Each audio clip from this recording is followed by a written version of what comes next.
Hey, what's up, folks? Welcome back to On Texas Football, and welcome back to our Sunday night live stream. I'm lifetime Longhorn Rod Babers. Pleased to be joined by the estimable Jerry Hamilton. Oh, we got a great show planned for you.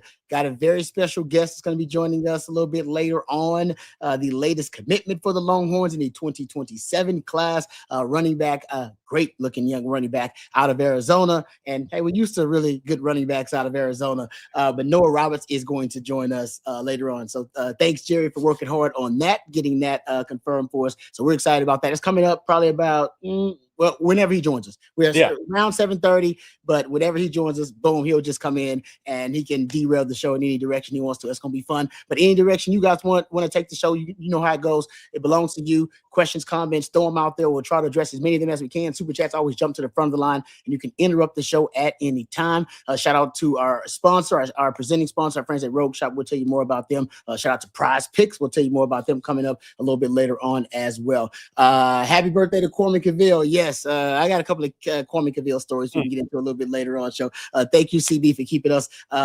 apprised of everything going on and all the anniversaries and B-days. We appreciate that too. All right, Jerry, let's start with Noah Roberts because the film speaks for itself. All right, that's no doubt. I mean, you can watch the young man, and it jumps off the page why he would fit into any offense. I mean, he's explosive.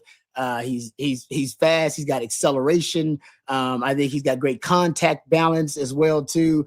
What I think is what makes him really uniquely compatible with Sark's offense, as opposed to just any offense. Like I said, young man will work any offense because he's that good. But Sark loves the running backs in the passing game. Yeah. He has said it over and over again. And honestly, the record here as Texas speaks for itself. He says the running backs are the most underappreciated weapon, or the most underutilized weapon, I should say, in the passing game. Remember when he had Trey Wisner and Jaden Blue in the backfield that year? Both of those running backs were top 10 in target. Look at this breakaway ability. Both of those running backs were top 10 in targets. And this young man's got really good hands for a running back. I think exceptional hands in the passing game. And not just, the screens and not just the check downs, but the vertical routes, some of those, the Texas route, the wheel routes. So I think that's why Sark's really excited about how compatible Noah Roberts is. But, I mean, you can see it right here. He is one of those guys. He's got breakaway, game-breaking ability. There's no doubt about that. Yeah, and to your point, Rod, he has 10.77 as his personal best in the 100 meters at 190 pounds. He's a little heavier than that now. Got a great running back body type, too, in person. Really compact built. Looks like he's going to carry about 212, 215 pounds. But to your point, he's caught 99 passes in 3 years on varsity football as a running back. Crazy. That's a big number. Now, he hasn't carried it as much. He has 321 carries, which I actually like, by the way. That it's kind of like Derek Cooper was. There's not – these guys are going to have a lot of tread left on the tires. You're not handing it to him 27, 30 times and throwing him 5 passes a game. But when you combine his carries, 321 in 3 years with 99 receptions, suddenly you're at 420 touches in 36 games, which is a great number for his development and continued development without handing the ball too much. But again, 99 receptions. He caught 50 passes this past season for 562 yards and 6 touchdowns in 13 games. I mean, he put up a monster season catching the football. Because some people, if you just say, well, he rushed for 761 yards. Yeah, well, they used him as an all-around back. A lot like Derek Cooper. Derek Cooper didn't catch it as that much because Derek Cooper played defense. But, Rod, I like this. I mean, some people are like, well, how many yards is the guy or some of these backs rushing for? I'm like, I don't care. What do they do when they take the handoff, number one? What do they look like as a runner? Yep. And then how are they as an all-around running back? And so I think Noah Roberts, I mean, when you just combine the 420 touches, but 99 of them are receptions, that's in 3 years. He's still got his senior year to play. I think he's got good feet in the hole. I think he's got good acceleration. Obviously, he has the 10.77 personal best in the 100 meters last spring. But I think he's, like you said, Rod, he's got good contact balance. I also think while he's got that explosive second level ability, he's also got pretty good patience in between the tackles. Yeah. So I like a lot about this guy. Look, he was offered by just about everybody around the country. We'll talk to him about who it actually came down to. I think it was more Texas, Michigan, but he may tell us we were wrong on that. Hank and I were wrong on that. But we kind of thought, and then Oregon was in Arizona State, obviously tried to keep him at home. I mean, he came to a point in time where Notre Dame, everybody was coming through, offered him last season. So he's one of the top backs in the country. And I think, Rod, to your point, tremendous scheme fit in Steve Sarkisian's offense. Yeah, and to your point about the patience that he shows and the vision, that also works well with Sark's offense because if they want to, it seems like this year Sark says they're getting back to the outside zone. We didn't say that, but he said he wanted to get back to being explosive offense. I think that means they're probably going to get back to running a lot more of the outside zone, but they also want to be an inside zone team, a team that can do that as well. So like I said, I'm excited to talk to him, but I said watching the film gets you excited too because not a lot of running backs that are that impactful in the passing game like he is. And you can see it too. Like he's really comfortable catching the football downfield. So like I said, Sark has been looking for running backs that can do that. He's Jaden Blue was, I think, Bijan was really good, by the way, too. Yes. Bijan and Jaden Blue were both like that because he would spread out Bijan in empty formation and put Bijan in the slot at number 3 and run seam routes with him. And then sometimes he was running like a 7 route with him because it's Bijan. I mean, Bijan actually in the progression, if it's a zone coverage or they forget about Bijan or something in man coverage and match him up on a linebacker, we'll take it. So I think he's one of those. And Jaden Blue's the same way. I mean, think about it. Jaden Blue. He was your best matchup actually on offense. You could make the argument was in 2024. You can make the argument he's your best matchup because you don't know how to defend him.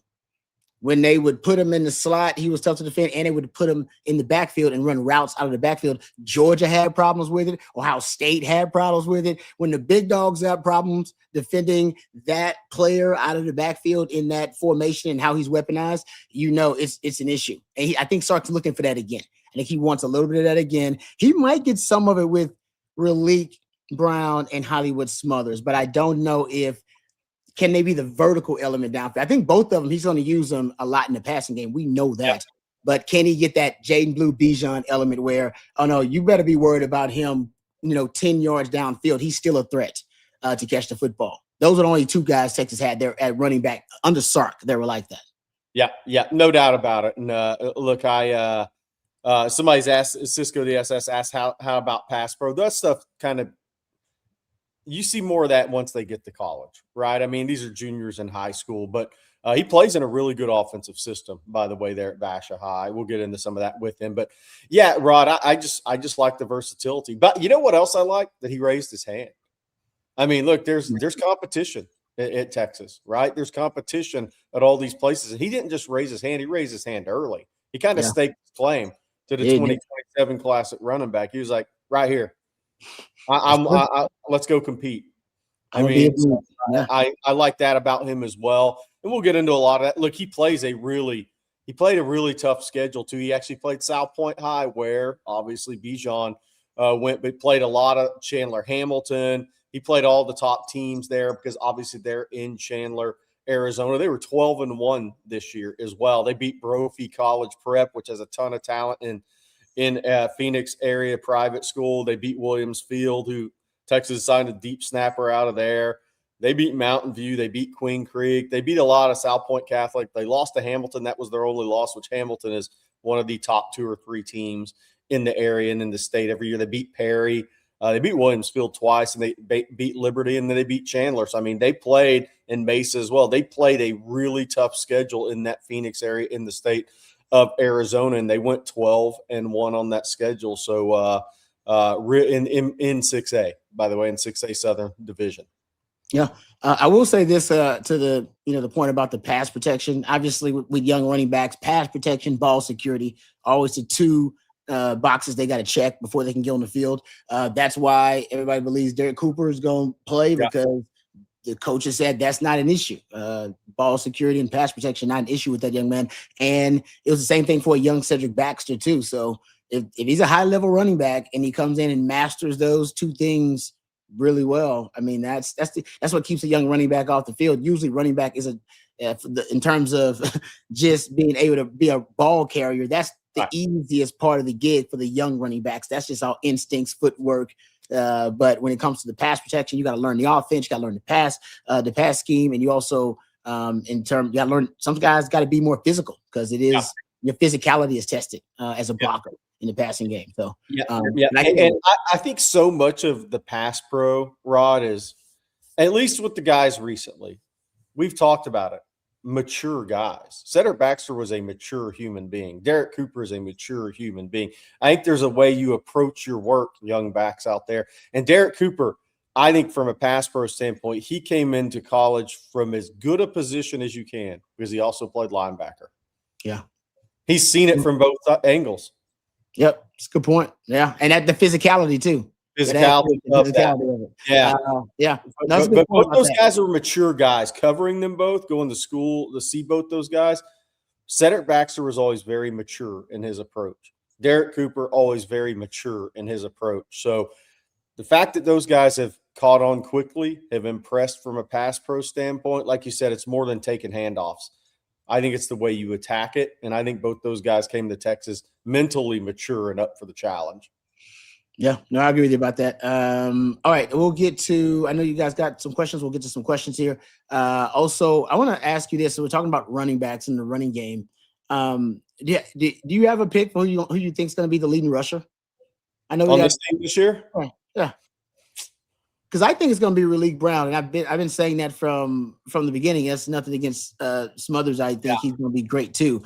But I think Raleek Brown's going to end up breaking out probably a little bit more plays in my opinion.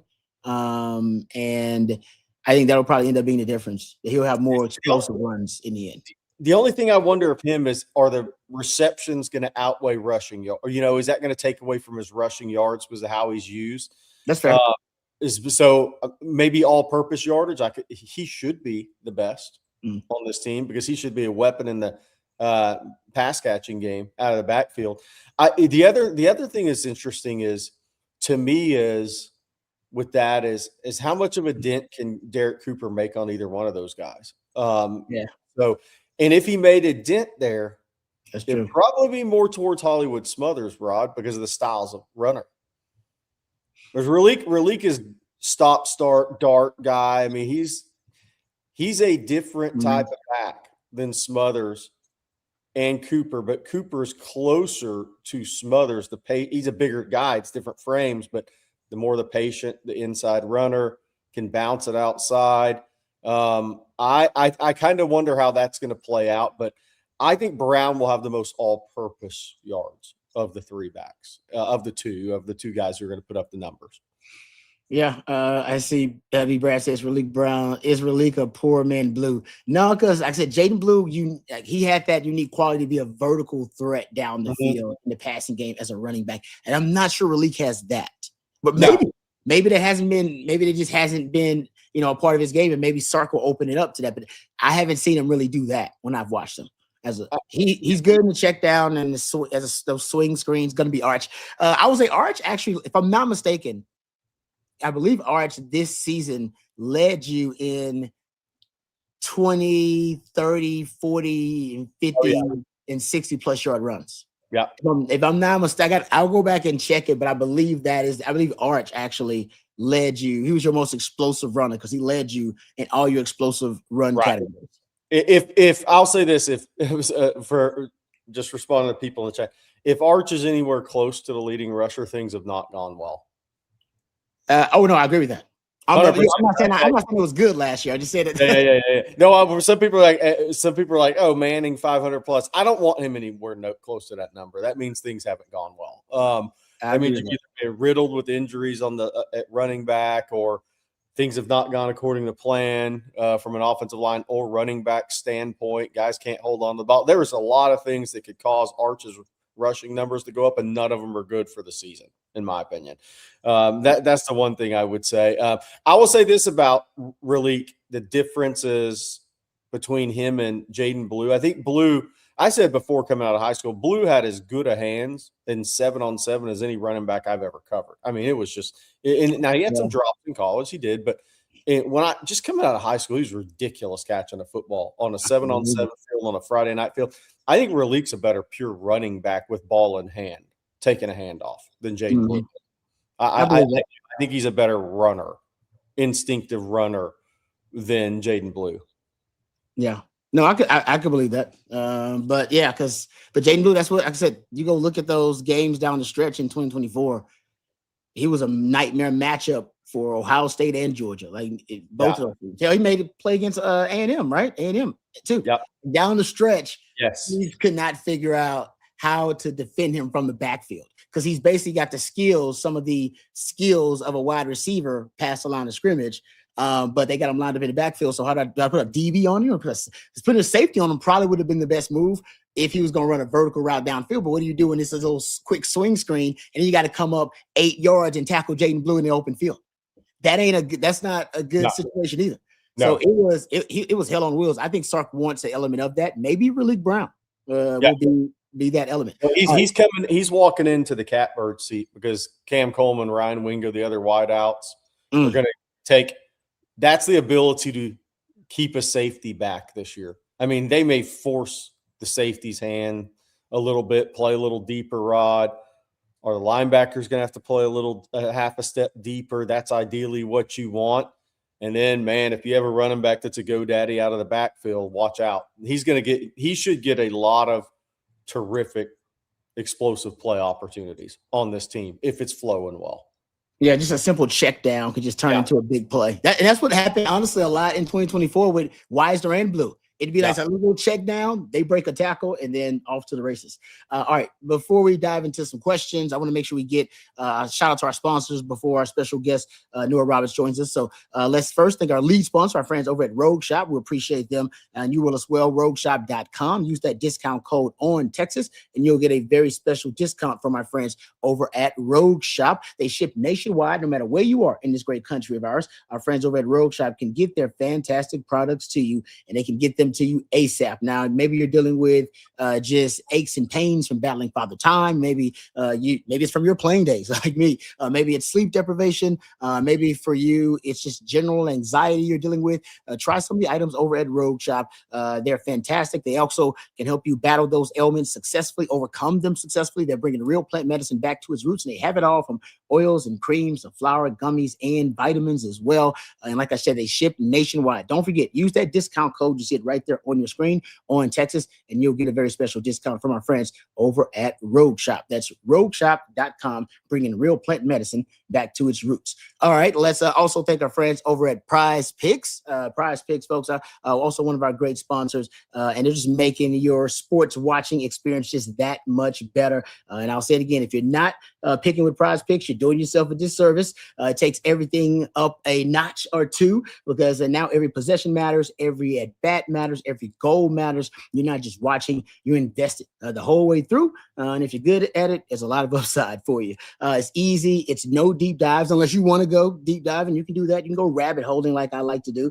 No complicated setups. You're just picking more or less on player stats, points, yards, hits, assists, whatever you're locked into that night. You can build it, submit it, and you're good. It takes maybe a minute. It can be really quick for you. And like I said, it's not complex at all. And the best part about it is the flexibility. You can mix and match across different sports. So say your favorite player is hot on your favorite team.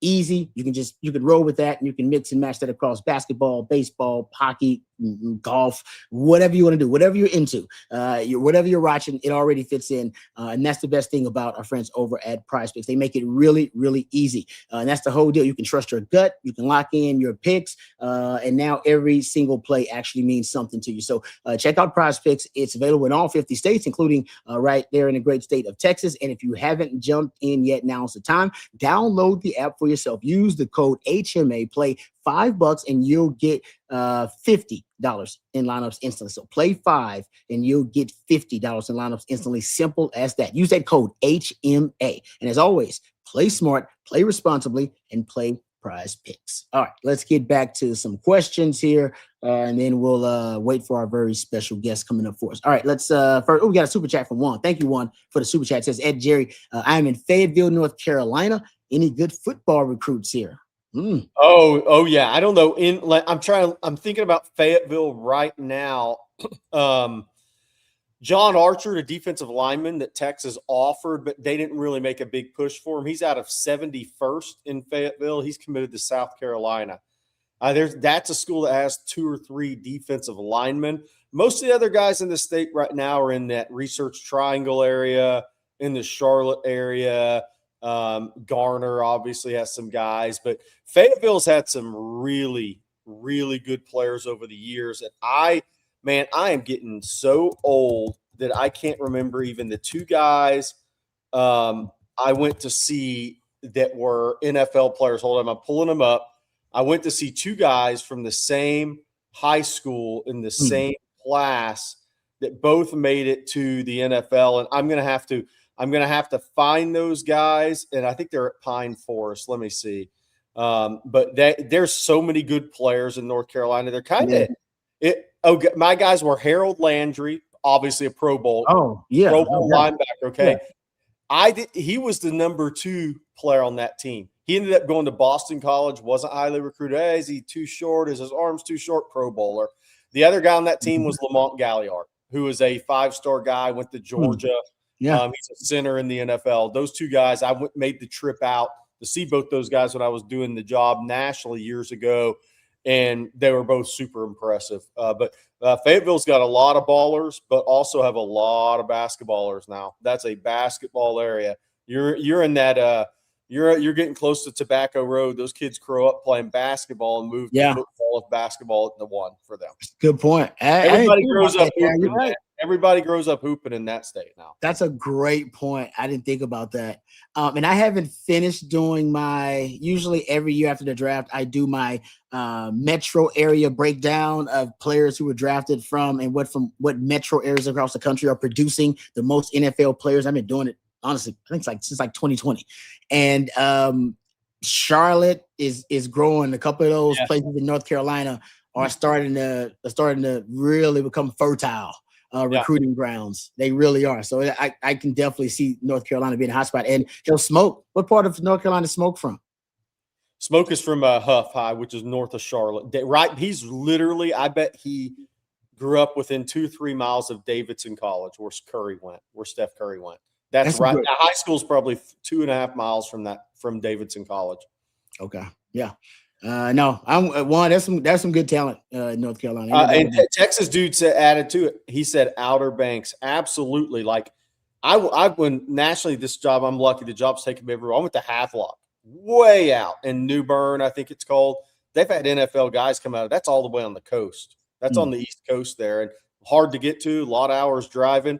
But those small towns in North Carolina, they have some big athletes and some really high-level athletes at those schools. They don't have maybe as many as they used to, but when they have them, they normally end up being pros.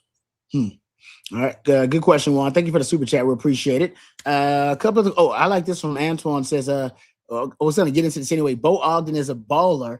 Says, where do you think Texas will dethrone U of A as the best in-state hoops program anytime soon? You posted something about Bo Ogden recently. He played in the and I agree. I think Bo Ogden is being slept on by a lot of Texas fans because of Portal. And Bo Ogden had a really good game last night in the Allen Iverson Classic out in Hampton, Virginia. Now, you can't look at the score. It's an all-star game, right? So transition defense doesn't happen. There's a lot of run-outs. It's an all-star game. It is what it is. But Bo Ogden, he played 21 and a half minutes. I watched it last night. Seems like Antoine did as well. He had 14 points, 8 rebounds, second leading rebounder amongst the guards to Quentin Coleman going to 5-star going to Illinois, who was the MVP of the game. He hit 2 threes in both halves, obviously rebounded in traffic. Every single one of his stats from that game came in the half court. Wow. It wasn't the runouts. It wasn't the breakaways. He actually put up everything he did was in the half court. Within an offensive half court. They don't really run a lot of sets. Let's be real. It's all ball screen action. But Bo had the ball in his hand quite a bit last night. He was a pseudo point or offense initiator at times. He made really good reads off the dribble. He rose up and shot it over big athletic guys. Made it into the quarter game off the ball, 22-footer off the ball screen game. He is tough. He's got a little a-hole in him. I've said Texas has added some of that element. You got to have it. He's one of those guys. I think Bo Ogden's going to play double-digit minutes year one, whether that's 12 minutes, whether that's 14, whether that's 15. He'll probably 16 at times. It'll probably move around. if he's your ninth best player right now, you have a really good roster. And Texas has a really good roster. But Bo Ogden can play. He can really shoot the basketball. And here's the thing: he knows how to play. He should. Chris Ogden's his dad, right? He grew up in basketball gyms, but he understands how to maximize spacing through movement. He does all these little things that you don't, unless you really are a hoops guy and maybe even study what a player like that does on the court. You can miss what he does on the court to help maximize an offense, help maximize a team. He's going to be a really good player at Texas. And I think the great thing for him is this Texas team is so talented that he doesn't have to roll in and play 25 minutes a game. He can get his feet wet at high major college basketball and then work into his role year one on this team. But I think he's going to have a key role. And I'll say this. I think after he gets acclimated, he'll be a better player than Cam Heide in year one. And some of that's going to be the players around him. It's going to make it easier on him. Okay. All right. Good stuff, Jerry. All right. Let's not waste any time because I believe our very special guest is here, Jerry. I think he's getting ready here. So we'll see. Yeah, I think he's getting ready here. So we'll welcome in. We're going to welcome in Mr. Noah Roberts, Texas commitment. Noah, thanks for joining the show. What's up, y'all? How y'all doing? We're great, man. Great, man. Here on. Yeah. Hey, so the first thing we got to ask you, obviously, and the chat will probably have a couple of questions for you as well. The first question is why Texas? Why was Texas the school for you? I chose Texas because Coach Sarkisian, and like the main reason was Coach Sarkisian, like the offense, like it marries up with the NFL. It's like an NFL scheme. You know, he was a NFL coordinator with the Falcons, I'm pretty sure. So like the language and verbiage is really like almost identical from college to NFL in Texas. Wow. I always was just talking about your hands, man, and how great they are. I love that part of your game. Obviously you're a really impressive runner. You're explosive, but your passing game skills seem to me that also makes you compatible with Sark's offense. Have you repped that, or is that natural? Is that something that you repped a lot of and got a lot of reps at, or is that something that kind of comes naturally to you to be a good pass receiver? It comes naturally. I grew up playing receiver, so I always had that in my bag, in my repertoire. So I really didn't start playing running back till like going freshman year, 8th grade. So I always been able to catch the ball real good. So I got to ask you, then were you built more like a wide receiver growing up, and then your frame's kind of filled out because you got a really good running back body type right now? Yeah, so I was always built like a receiver. I was more lean and all that until I'll say around like summer going into freshman year, like I really like shot up and got real big. So I moved to running back. Hey, so we're going to go ahead and ask this question from the chat because this was going to be the easy call for the first question from the chat. Did you watch Bijan Robinson when he was in high school? Did you follow him? Yeah, I saw him live plenty of times. Like whenever he comes to the East Valley, like over by me in the Chandler area, I used to watch him all the time. Because Tucson's like an hour and 30 minutes, 2 hours from where I'm at. Yeah. So when he would come out here, I would go see him play. Yeah. And y'all played South Point. Y'all play South Point, right? Yeah, we played him last year. Yeah. Yeah, you played him last year. Did you did you play any other sports that? You know, as a young kid, you played any of the sports that you were passionate about, or was it mostly football? I did football, basketball, and track. Okay, and you have a career best. We're gonna watch watching your huddle here. Yeah, you have a personal best 10.77 in the 100 meters, I believe. Yeah. And you're running track this year. Is y'all's track season over, or y'all still got a little bit left? I mean, they're still running, but I'm not running no more. You're not running anymore? Okay. What is your current height and weight for those that haven't seen you in person? Right now, I'm 6 foot 200.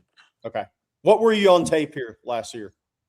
I was 195. Okay. So you continued to add to that a little bit. And talk about this.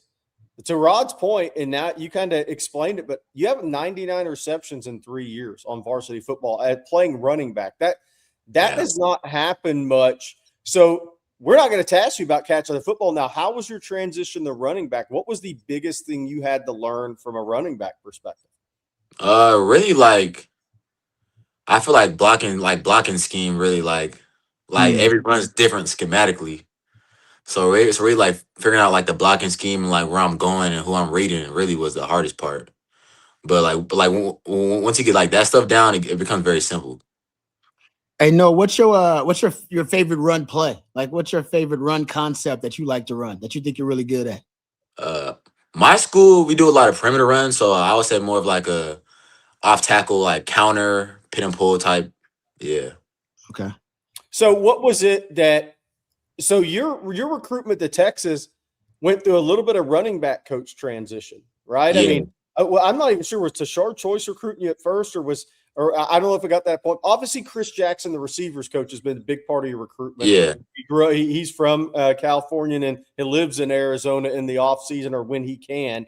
But Yeah. talk about, I guess, that transition from running back recruiting coach to Jabbar Jalouk. Talk about Jabbar Jalouk, what impressed you about him, and then Chris Jackson, who was a big part of your recruitment. Yeah, so really Coach Scott is one that like really recruited me like heavy first from Texas. So yeah, and then he left, and then Coach Luke came in, and then it just picked up immediately. Like it just ascended from when he got the job. Like he was on me a lot. Like when he first got the job. So really like that, and then Coach Jackson. Yeah, I knew. Yeah, Coach Jackson was on me. Yeah, when I got the Texas offer. So I want to say since last summer, Yeah. Coach Jackson was on me heavy. Yeah. What was the first time you went to University of Texas, and what were your initial thoughts the first time you saw University of Texas? I went last June of 2025. So my Yeah. initial thoughts was like, it's crazy. Like Austin, Texas, I like the city, I like the vibe. Hmm. I I like the culture, especially the culture, like the team. Is they get after it. They get after the weight room, everything. And I really like Coach Sark too. And no, you talked about one of the big for you. One of the main attractions was Sark's offense. That it's an NFL scheme. Has he talked to you specifically about how they want to use you? What his vision is for you and your skill set in the offense? Yeah, it's really like doing what I'm great at now. Like for me, like as a player, like you can like put me anywhere on the field, and I can like be successful. Like you don't always have to just hand me the ball. Like you can line me up in the slot a little bit. You can line me up all different places and throw me the ball, throw me quick screen, like run the ball with me. So it's really just getting creative and like getting ways to get me the ball, like just get on the field. Mm. Hey, so I got to ask you this: who finished second? I mean, it's sometimes we don't truly know until we talk to you guys afterwards. But there was a lot of talk that either Michigan, Oregon, Arizona State were kind of the schools. Did somebody finish second to Texas for you? Yeah, Michigan. It was Michigan. Okay, so as we kind of reported. So so then when did you realize you could become a national recruit? When did that kind of you woke up or you noticed or just you kind of became cognizant of the fact that my gosh, I got a chance to be recruited by all these schools around the country. When did that happen for you? Um, I'll say my freshman year of high school. Okay. My freshman year of high school, after the season. So I'm gonna say around like the recruitment period, like was that January, my freshman year. That Yeah. so like I left freshman year going to sophomore year with like 10 offers. So I was like, oh like I could really do something with this. Like if I keep working. Yeah. Hey, did you ever? Do you return kicks, Noah? Kicks or punts? Yeah, I do. Yeah, I return kickoff returns, but in Arizona, if it hits in the end zone, you can't return it. So all the kickers was kicking it to the end zone every time.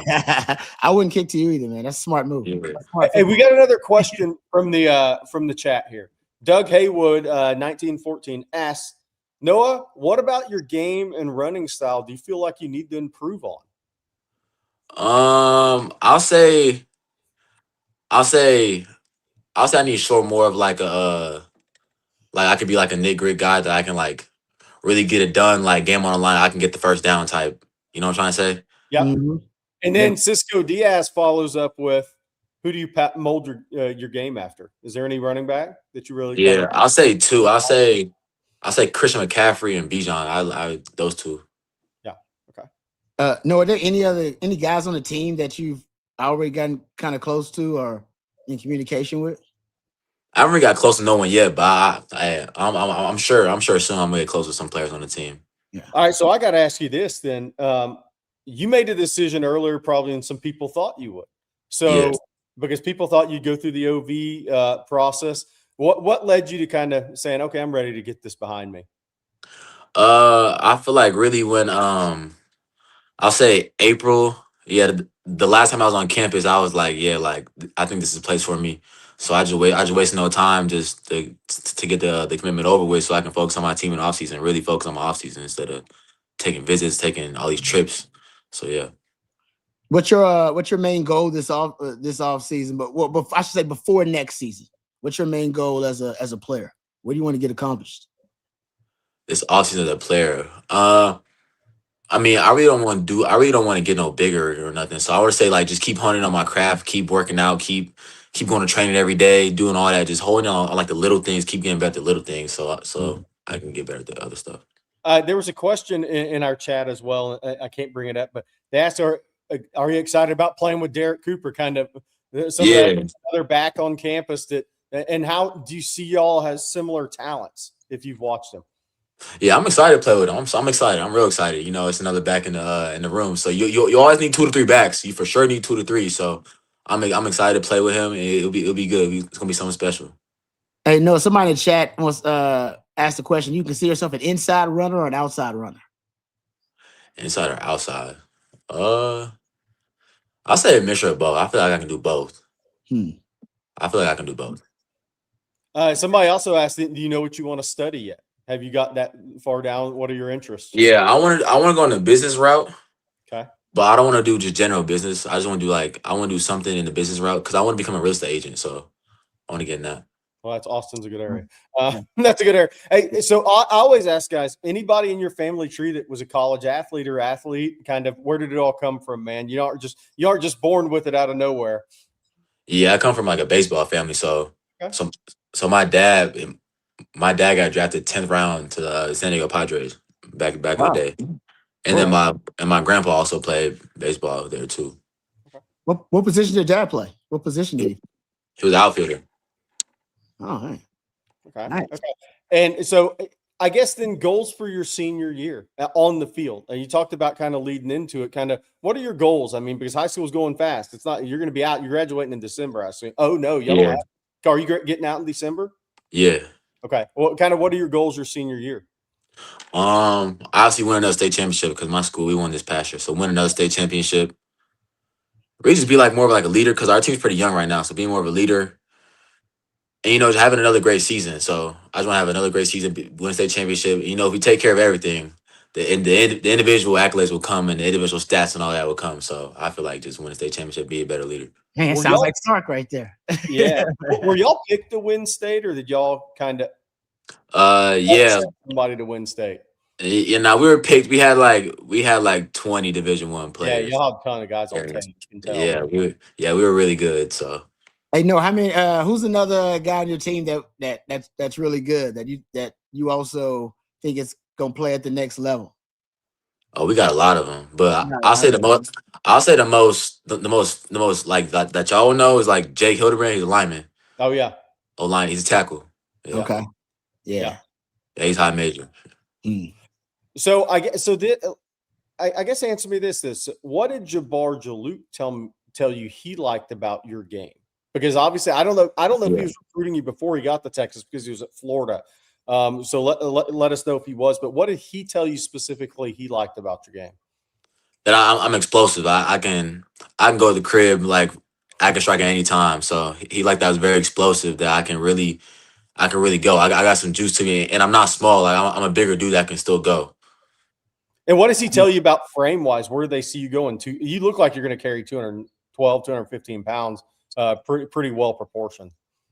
They just gonna let me like ride out and see where I like it. Like naturally, like in college, you're gonna gain some weight because of the eating and the lifting. So that's gonna like naturally let me gain weight and see what I'm good at and see what I'm good at. It's not really like an urgent thing. Yeah. Maybe when you get to Austin and start tasting that good Austin food, man, that Tex-Mex and barbecue. On a different plan. I will see. I try to stay a little disciplined with the food, so we'll see. I always ask you guys when we do interviews, so what outside of football, what are the hobbies? What do you like to do, man? I like to play video games. Really, I like staying home playing video games. I'll occasionally like go with my friends, you know that. So I just like playing video games and just being my homeboys. Really. I wanted to ask you, have you had Texas barbecue yet? Yeah, I only had style switch, something like that. Oh, that's pretty good. But But like I was supposed to go to Terry Black's this last time, but I didn't go. Oh yeah, next time you got time. You good? Yeah, I got time. Hey, So last thing I had for you, and I know Rod's got something else.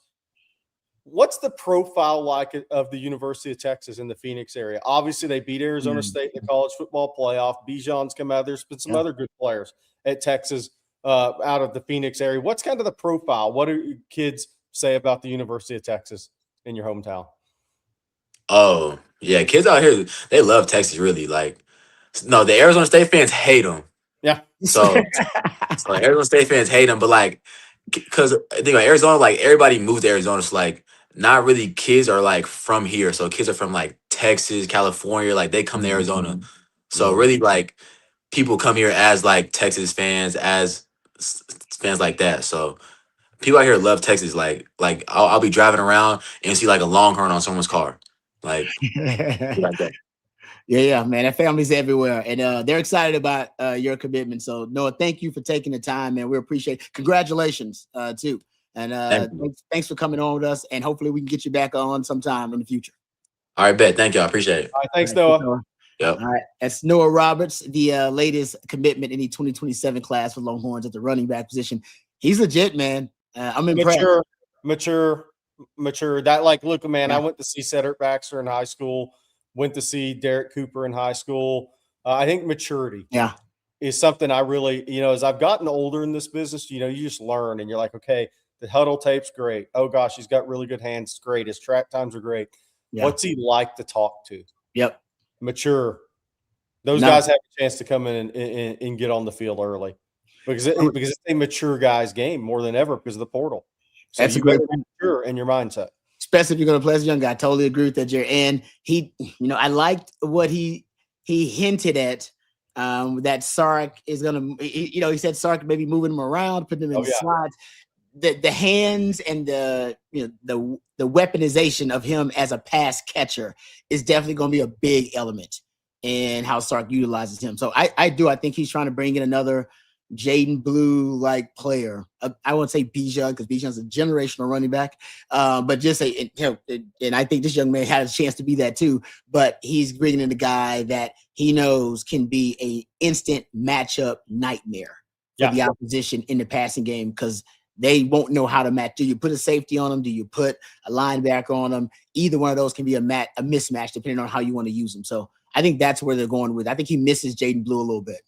And for people that aren't familiar with his recruitment, look, not every school in the country goes to the Phoenix area to recruit. Right now, many do, but he had offers, throughout this process from Tennessee, Oklahoma, Ohio State, Penn State. I mean, you name it, from everywhere. Tennessee, he made an unofficial visit to Tennessee, Alabama, obviously Oregon, Florida State, USC. He had the offers from coast to coast, far north as you can go, from Arizona in college football as well. I mean, so everybody came down to Basha High and Chandler there and offered him a scholarship. Florida, with the new staff, came in and offered. Obviously, Arkansas, you name it, the UCLA. He got North Carolina, Bill Belichick and that staff. So he had all the offers. Notre Dame, I mean, I can keep going, but he had all the big offers nationally, and that's why he is one of the top national backs in the country. That was fun and learned a lot about the young man. That was a great interview. So thank you to Noah and thank you, Jerry, for getting that locked down. To appreciate that. And did he say he was finishing early?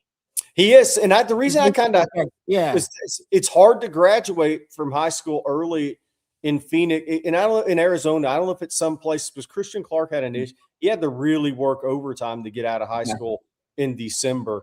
But obviously the Roberts family is well prepared for that already. Yeah, and love the little nugget that he played receiver till 8th grade. Basically, his body started to transform, and it just ended up, hey, we need you at a skill position. Can you go to running back? So that's where the skill comes. It's natural. It's innate. That actually makes me feel even better about the way Sark's going to utilize him if he's just a receiver playing and running and still cultivating his running back ability, right? He's just Rod, what's interesting about that is we had Matt DeBuck, the head coach at Cardinal Gibbons in South Florida, where Derek Cooper played his first 2 years of high school. He played wide receiver too. He started out high school football as a wide receiver / safety. Wow. Didn't really move to running back until his midway through his second year, even early junior or start of junior year at Chaminade Madonna. So interesting little wide receiver background for both of those guys. That's a nice little nugget there, Jerry. Because I said it about Derek Cooper, just like, man, hands are underrated now. Go watch him. His hands are very underrated as a pass catcher. All right, great interview with Noah Roberts there. Jerry, we'll answer some more questions too, but Jerry, would you do us a favor and tell everybody about our friends over at Vaughn Lane? Absolutely. Your seat is already taken care of. You know, it's fun booking a flight, paying for a ticket, then finding out you don't actually have a seat.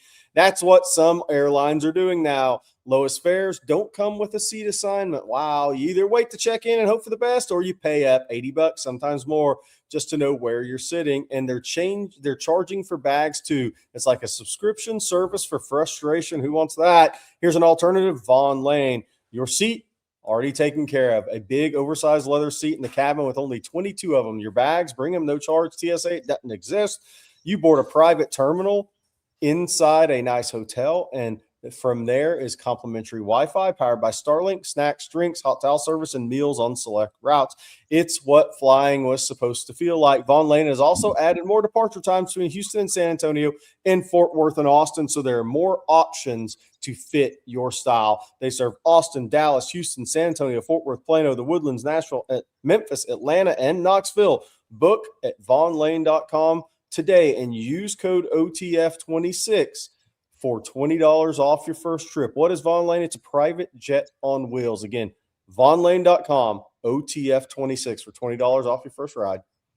All right, thank you, Jerry. Let's also thank our friends over at Rogue Shop one more time. Thank you to Rogue Shop. They are great. RogueShop.com is how you get to their products. And no matter what you're dealing with, sleep deprivation, aches and pains from battling father time or from your playing days, or maybe it's just general anxiety that you're dealing with, try some of the items at Rogue Shop. Use that discount code on Texas, and you'll find out that they can help you overcome some of those ailments successfully. They have it all from oils and creams to flour, gummies, and vitamins, bringing real plant medicine back to its roots, and that's what our friends at Rogue Shop are all about. So like I said, use the discount code on Texas. Thank you very much to our friends over at Rogue Shop, bringing real plant medicine back to its roots. All right, got some few questions we're going to get to here before we wrap up the live stream. How about this one from Burnt Horns? Says what Longhorn on this team is going to be the most impactful the next 2 years after this one? Oh, so the babies. Who's the most impactful? Well, you can just pick one of the young quarterbacks, and that'd be too easy. So just eliminate the two. That's too easy.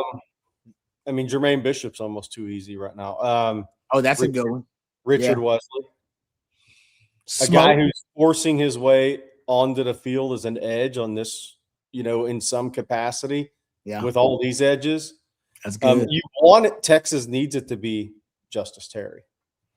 They need him to get healthy, become that versatile 5, but he's leaning more interior all the way now, like we thought he would be. That pass rusher disruptor on the interior, Rod. I think that's important. Yeah, I think that's important. One of those young linebackers. I like the Justice Terry thing, though. That was good. I wasn't even thinking about Terry. That's a good one, though. We forgot about him because he was injured this spring, so he hasn't come up a lot. But when he gets healthy, man, to have a true that's one of the things you lacked in your D tackle rotation last year. You just didn't have enough disruption overall from the interior. And he's one of those guys. He was just a force. He's so athletic. He's basically always at a matchup advantage on the interior. He saw that when he got to the game versus Georgia, thrown in the mix. So Justice Terry's a good one. I like that one, actually. I'll throw another one out there. John Turntime. Also a good one. Yeah, I'll throw Smoke on there. Really good. Right. We haven't even talked about what did you focus much on Turntime in the spring showcase? I haven't, but I can. That's why I basically got those 63 plays that I got video of, and I've written kind of looked at it, and I was actually going to go back and look at the nickel position because I want to look at that position overall. But I will go look at Turntime. Turntime athletically, man, looks so good. It was just like watching him in high school. Now with 25, now his weight closer to where it was his sophomore year. He's actually gone beyond that now. He just looks so athletic in his first setting like that on a major college field against pretty good. I mean, there's some guys that can get after you on that. I mean, so Smith and Rogbo can come off the edge with quickness and speed, but John Turntine looked to me so athletic out there, and he's already strong. And now he's just got to do is get up to 305, 310, which I think that's where he'll settle at and play. But I think he's got a real chance. Nothing, my opinion, has not changed on that guy. No, I know. It's like I said, it's weird to see a lineman move the way Turntine moves. Yeah. You don't see fluid movement from linemen like that. Guys that big. All right, thank you for the question there. We're on horns. Scott here says, will Arch throw to the running backs more this year? I believe so. Yeah. I think that's kind of like I said, I believe if you listen to Sark, that's one of his like foundational principles. And that's why I think he wants running backs like Noah Roberts. Guys and that who are essentially a matchup advantage. He got really good hands because most teams are going to try to put a linebacker on a running back. Most teams will, unless the coverage calls for a safety to be on them. But even then, like I said, if that safety is playing from depth, which most coverages have safeties playing from, coming down and tackling a guy like Jaden Blue was hell on wheels. All right, and same thing would be true for a Noah Roberts. So that's why you doesn't mind those little swing screens, a little those quick hitters out in the backfield, or just a quick check down. That's why Sark kept encouraging Arch. Remember, there was the Oklahoma game where I feel like Arch discovered the check down back again. Where he was like, you know what, I'm just going to check it down. He'd check it down to Wisner, and boom, Wisner would get some of those yards. This year, when he checks it down, to Jerry's point, you have so many weapons with Coleman and Wingo and Emmett Mosley to defend, and Arch. Of course, Arch's legs are going to be a big part of that too. That check down is going to be usually a one-on-one situation, and if Malik Brown or Smothers or Derek Cooper can break that one tackle, that usually means potentially an explosive play just off a check down. That's what Jaden Blue and Weiss were really good at in 2024. They didn't really have that in 25 as much. Good question there. All right. How about this one from Burnt In 75? And this is a really good one. Whose brain is start picking this summer? Hopefully people are picking his. I like that. I mean, no, it's a good question though, because some people think because he loves to go to the NFL, right? He's talked about this over and over again. He goes to the NFL, goes to NFL training camps, and he's got his pretty much 5 or 6 guys from the McShanahan tree, or maybe an Andy Reid. I'm not sure, but that he'll go visit the best offensive minds in the NFL. And Sean McVay's right now 13 personnel, right? What happened to the NFL? It's a great transition really quick. This past season, you had 27 tight ends that were invited to the combine, 22 tight ends drafted. That was the most tight ends drafted since 2002. And the NFL is playing more 12 personnel and more multi-tight end sets than they have, I believe, since 2014. I believe they go all the way back to 2014 since you had 12 personnel rates like this in the NFL. So they're playing more tight ends. They're drafting more tight ends than ever before. Maybe he went up with the Rams, who played, I think, 30%, 13 personnel. Nobody was even close to that this year.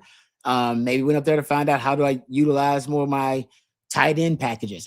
So the NFL right now is leaning toward being more of a heavy personnel league, and Sark's offense right now is built toward being an 11 personnel offense. Basically, it's built to take tight ends off the field. Like if you asked me, I'd want as many offensive personnel groupings as I could get, Jerry, with Cam Coleman, Emmett Mosley, Ryan Wingo, Malik Brown, and Smothers on the field together, and throw Bishop out there too. Like I would want to because my tight ends, I love them, they're great, but they're unproven commodities right now in the passing game. All those other weapons, they are proven to be some of the most explosive in the country, and I can't justify taking them off the field to put more tight ends on the field. So I think this year you ask me, I would go more 11 personnel, more 21 personnel, more 20 personnel. I would even break out some 10 personnel, which is 1 back, 0 tight ends, which is 4 wide receivers on the field too. So we'll see what Sark does. Yep, we shall see. But he's got a lot of, like I've said, he has one football. That's his biggest issue this year. Yeah, first world problems, right? Yes. All right, a couple of more questions here. Yes, OU sucks. We got, hey guys, with this heavy running back room, do you think Sark will get a Jones for swing passes and screens depending on the opponent? Yeah, easy completions for running backs. I think you'll get that all day long. Yeah, so Rod, how would you attack the first game of the year? Okay, so it depends. Obviously, it depends on what Texas State comes out in coverage, right? Kind of on some level will dictate how you attack them. But would you try to stretch the field leading into the Ohio State game? And or do you do it in reverse? Do you try to get your short passing game, your backs, your tight ends involved against Texas State, maybe more your game plan? Where would you want Ohio State thinking going into that game? What pressure would you want to put on Matt Patricia in thought in game one? That's a great question. I'm not like Sark, so I probably would try to show down the field passes they did, because I'm nothing against Texas State, but I would be confident. Yes, that you would be able to connect on some of those concepts, a lot of those concepts. Therefore, forcing Matt Patricia to have to defend the deep ball. I'm sending a tight end up the seam a couple times in the game one too. I want Matt Patricia to have to do what he did last season, honestly. Yeah. That's why he gave you 100. That's why they gave up. They decided to allow Texas to get 160 some rushing yards early on in the season because they didn't really defend the run. They defended situational third downs. They defended the deep ball because they knew Arch was going to try to throw it deep, and they were right about that. I'd want them to still have to defend that element of the deep ball. So I would showcase it early. Yeah. Rod, that's another piece to that. Patricia can't go into the game the same way as last year because he knows it's a different quarterback. And how that game played out, it's a much more mature on the field quarterback. The way that game played out, they didn't have to change anything. They did. But that'll be interesting to see how he attacks that game because they know it's not the same quarterback. They know they got some better toys around them. They got just more experienced guys around them too. The running back position looks a little different, more versatile this year. I think it's going to be really interesting how Matt Patricia attacks Texas this year. And I'm different than Sark because I know Sark's not going to do it. Man, I would show 5 or 6 different personnel groupings. Yeah. I would just put it in. I would show him 21. I would show him 20 personnel. I would show him 11 and 12, of course. I'd break out some special red zone stuff and 13 personnel in the red zone just to force Matt Patricia to have to use practice time that week to defend all of those personnel groupings, even if I'm not going to use them. I probably would put some misinformation out there. Yeah, I put some disinformation out there too. All right, good stuff, guys. Thank you for all the questions and the comments. Thank you to Noah Roberts. Noah Roberts was awesome.